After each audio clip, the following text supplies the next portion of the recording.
What an escaped adopted kidnapped victim narrated is very worrying about the insecurity of the nation.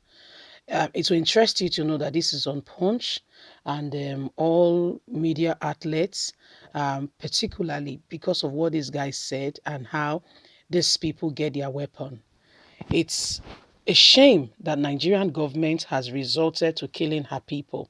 When we tell people that there is an Islamic agenda in this country, some people say, oh, you are just fabricating stories. Until you understand that there is a bigger picture, you will not understand the gravity of what is going on. Please don't forget to give us a thumbs up. Subscribe if this is your first time.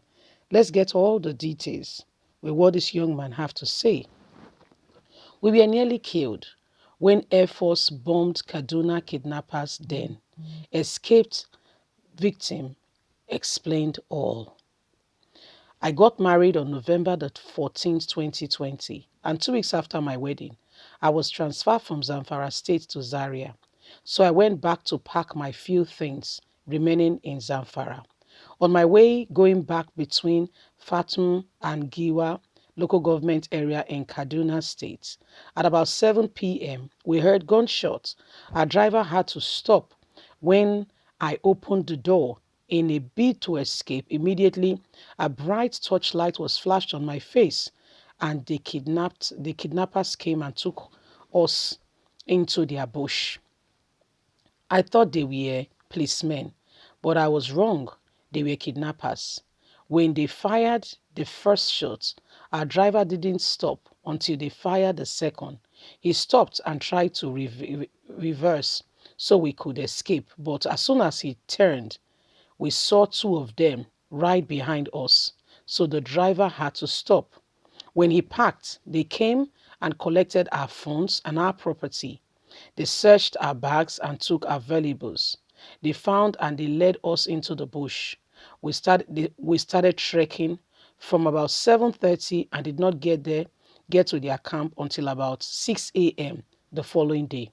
When we got there, they blindfolded us and we couldn't see them. We met 6 other captives, so we became 13.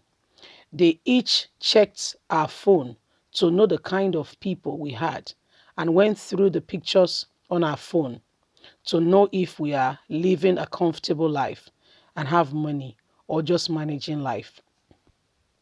They also checked our hands to see if there has been smooth or rough. Then they decided, then they checked our text message from bank transaction. After that, they started beating us.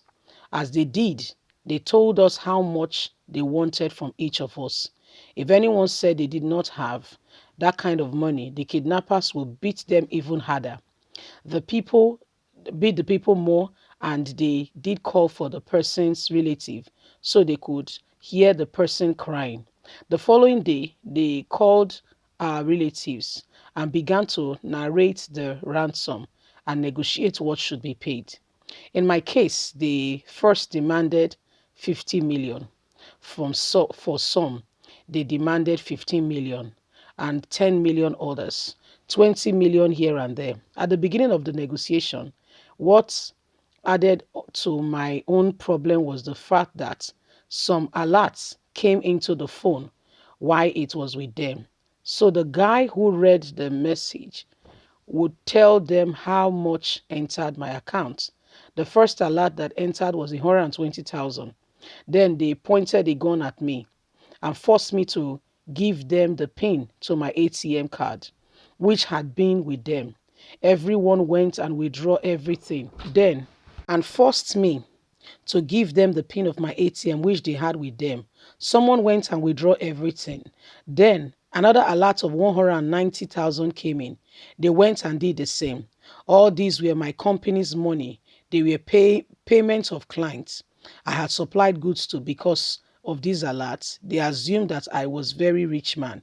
They insist that my family must pay 500 as ransom. My cousin brought the money to them after I had spent 3 weeks with them. By the time they had released everyone except two of us, some were released after payments of 100,000. some 200,000. Two brothers were released after payment of 600,000. They released everybody, but they held a custom officer and myself. The custom officer brought 3 million, yet they refused to release him. When my brother brought the 500,000 as my ransom, they kidnapped him also and brought him in to where I was. They gave him direction on the phone. They directed him to a place close to where they were. As he was approaching the place, they were looking out him, but he could not see them. When they met him, they collected the money as he was leaving. They stopped him and forced him to come with them. They brought him to the forest where I was and asked us if we knew each other.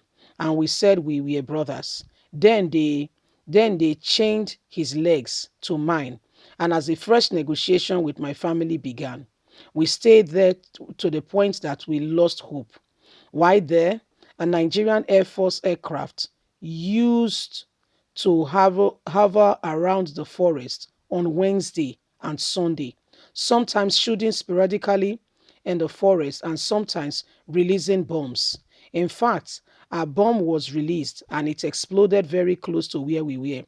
One day, the aircraft came very close, shooting heavily. Our captors ran away and left us. They hid where they could see us, but we couldn't see them. It was when they ran away that we were able to pick the keys of our chain. After the shooting and bomb subsided, the kidnappers came back to us, and since we had the key to our chain, they started thinking of how we started thinking of how to escape. Usually, they stay awake till about 4:30 a.m. guarding us, but that day by 10:30 p.m. they slept off. But by 11 a.m., the three of us used our keys to open the chain, and then we escaped. My brother, who brought to the forest in the afternoon, was able to remember the major road to Barangi Gari. We walked till about 6 a.m.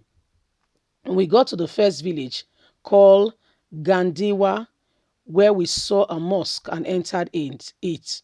We told them what happened and how we escaped. So they took us to the village head, who also took us to the police station.